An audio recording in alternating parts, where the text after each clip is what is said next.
Hello students, કેમ છો બધા? મજામાં ને? તો આજે આપણે ભણીશું ઇંગ્લિશ.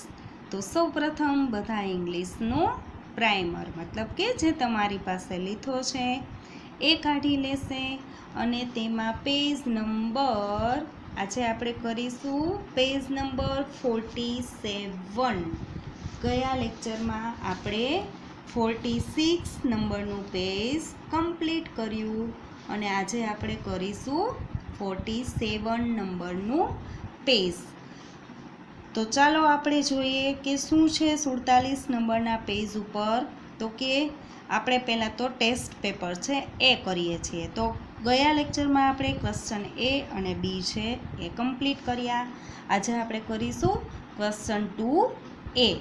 હવે શું છે તો કે ચિત્ર જોઈ પ્રાણીનું નામ વાંચો અને સાચા સ્પેલિંગવાળા બોક્સમાં રંગ પૂરો.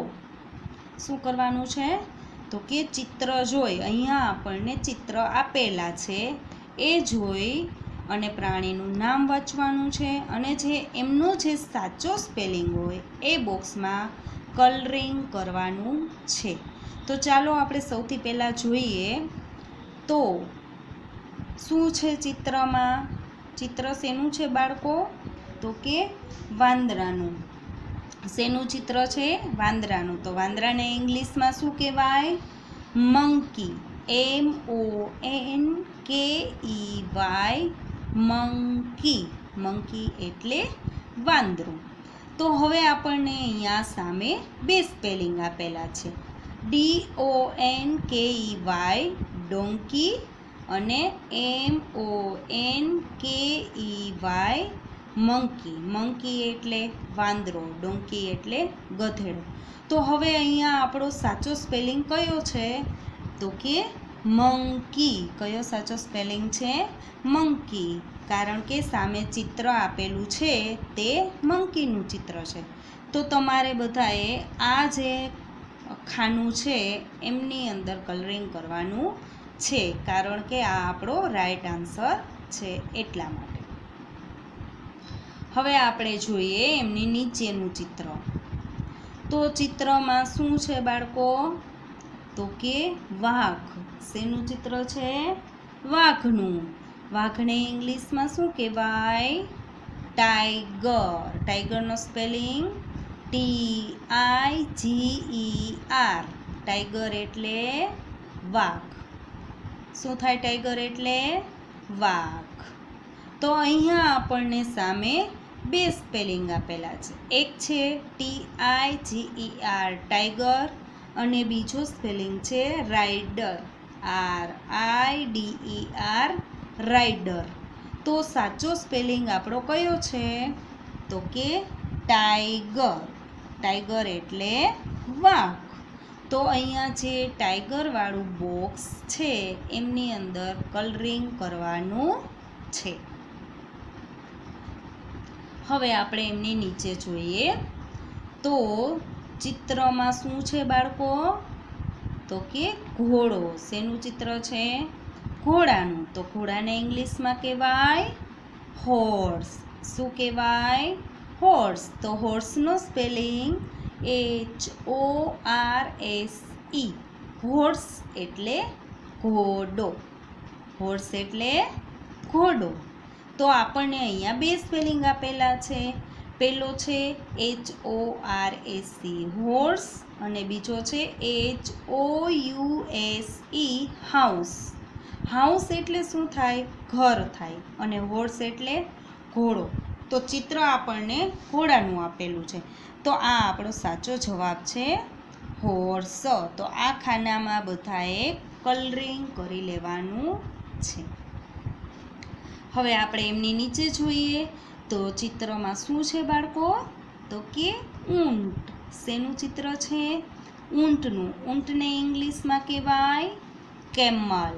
કેમલનો સ્પેલિંગ CAMEL. કેમલ એટલે ઊંટ. તો આપણે સામે જોઈએ તો બે સ્પેલિંગ આપેલા છે. પહેલો છે ટેબલ, TABLE ટેબલ અને બીજો છે કેમલ, CAMEL કેમલ. હવે આપણો સાચો આન્સર કયો છે બેમાંથી? તો કે કેમલ. શું છે? કેમલ. કારણ કે અહીંયા બાજુમાં ચિત્ર શેનું છે? ઊંટનું ચિત્ર છે. તો અહીંયા જે કેમલવાળું બોક્સ છે એમાં બધાએ કલરિંગ કરવાનું છે. હવે આપણે એમની નીચેનું ચિત્ર જોઈએ. તો ચિત્રમાં શું છે બાળકો? તો કે ખિસકોલી. શેનું ચિત્ર છે? ખિસકોલીનું. અને ખિસકોલીને ઇંગ્લિશમાં શું કહેવાય? સ્ક્વિરલ. શું કહેવાય? સ્ક્વિરલ. સ્ક્વિરલનો સ્પેલિંગ SQUIRREL. સ્ક્વિરલ એટલે ખિસકોલી. તો હવે આપણે સામે જોઈએ કે બે સ્પેલિંગ આપેલા છે. પહેલો છે સ્ક્વેર, SQUARE, સ્ક્વેર એટલે ચોરસ. અને બીજો છે SQUIRREL, સ્ક્વિરલ એટલે ખિસકોલી. તો આ આપણો સાચો આન્સર છે, સ્ક્વિરલ. તો આ બોક્સમાં બધાએ કલરિંગ કરવાનું છે. હવે આપણે ઉપર જોઈ લઈએ. ચિત્રમાં શું છે? તો કે ગધેડું. શેનું ચિત્ર છે? ગધેડાનું. ગધેડાને ઇંગ્લિશમાં કહેવાય ડોન્કી. ડોન્કીનો સ્પેલિંગ DONKEY. ડોન્કી એટલે ગધેડું. તો સામે આપણને બે સ્પેલિંગ આપેલા છે. પહેલો છે DONKEY ડોન્કી. બીજો છે MONKEY મંકી. મંકી એટલે થાય વાંદરો અને ડોન્કી એટલે થાય ગધેડો. તો આ આપણો સાચો જવાબ છે ડોન્કી. કારણ કે ચિત્રમાં સામે છે ડોન્કી. એટલે આ જે ડોન્કીવાળું બોક્સ છે એમની અંદર કલરિંગ કરવાનું છે. હવે આપણે જોઈએ ત્યાં એમની નીચે શું છે ચિત્રમાં? તો કે ઘેટું. શેનું ચિત્ર છે? ઘેટાનું ચિત્ર છે. ઘેટાને ઇંગ્લિશમાં શું કહેવાય? તો કે શીપ. શીપનો સ્પેલિંગ SHEEP. શીપ એટલે ઘેટું. હવે આપણે સામે બે સ્પેલિંગ આપેલા છે. એક છે શીપ, SHIP, શીપ. શીપ એટલે શું થાય? વહાણ. અને બીજો એ શીપ જ છે. બંનેના ઉચ્ચાર સરખા છે પણ બંનેનો અર્થ અને સ્પેલિંગ અલગ અલગ છે. SHEEP શીપ એટલે થાય ઘેટું અને આ SHIP શીપ એટલે થાય વહાણ, જહાજ. તો આપણો સાચો આન્સર છે SHEEP. તો આ બોક્સમાં બધાએ કલરિંગ કરવાનું છે. હવે એમની નીચેનું ચિત્ર જોઈએ આપણે. તો ચિત્રમાં શું છે બાળકો? તો કે સસલું. શેનું ચિત્ર છે? સસલાનું. સસલાને ઇંગ્લિશમાં શું કહેવાય? રેબિટ. શું કહેવાય? રેબિટ. રેબિટનો સ્પેલિંગ RABBIT. રેબિટ એટલે સસલું. તો સામે આપણને બે સ્પેલિંગ આપેલા છે. એક છે રેબિન, RABIN, રેબિન. અને બીજો છે રેબિટ, RABBIT, રેબિટ. તો આપણો સાચો જવાબ છે રેબિટ.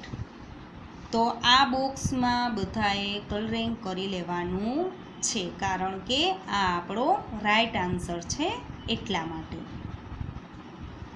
હવે એમની નીચેનું ચિત્ર જોઈએ. તો ચિત્રમાં શું છે બાળકો? તો કે હાથી. શેનું ચિત્ર છે? હાથીનું. હાથીને ઇંગ્લિશમાં શું કહેવાય? તો કે એલિફન્ટ. શું કહેવાય? એલિફન્ટ. એલિફન્ટનો સ્પેલિંગ ELEPHANT. એલિફન્ટ એટલે હાથી. તો અહીંયા આપણને બે સ્પેલિંગ આપેલા છે. એક પહેલો છે એલિફન્ટ અને બીજો છે સ્ક્વિરલ. સ્ક્વિરલ એટલે થાય ખિસકોલી, એલિફન્ટ એટલે હાથી. તો આ આપણો સાચો જવાબ છે એલિફન્ટ. કારણ કે સામે ચિત્ર છે એ હાથીનું ચિત્ર છે. તો એલિફન્ટવાળા બોક્સમાં બધાએ કલરિંગ કરવાનું છે. હવે એમની નીચેનું ચિત્ર જોઈએ. તો ચિત્રમાં શું છે બાળકો? તો કે ભેંસ. શેનું ચિત્ર છે? ભેંસનું. ભેંસને ઇંગ્લિશમાં શું કહેવાય? બફેલો. શું કહેવાય? બફેલો. બફેલોનો સ્પેલિંગ BUFFALO. બફેલો એટલે ભેંસ. તો હવે આપણે સામે જોઈએ તો બે સ્પેલિંગ આપેલા છે. પહેલું છે બફેલો અને બીજો છે બટરફ્લાય. BUTTERFLY butterfly. બટરફ્લાય એટલે શું થાય? પતંગિયું. અને બફેલો એટલે ભેંસ. તો આપણો સાચો જવાબ શું છે? તો કે બફેલો. કારણ કે સામે ભેંસનું ચિત્ર આપેલું છે એટલા માટે. તો અહીંયા બફેલો જે લખેલું છે એ બોક્સની અંદર તમારે બધાએ કલરિંગ કરવાનું છે. તો આજ આપણું જે 47 નંબરનું પેજ છે એ અહીંયા કમ્પ્લીટ મતલબ કે પૂરું થાય છે. તો બાકીનું હવે આપણે નેક્સ્ટ લેક્ચરમાં કરીશું. Good bye.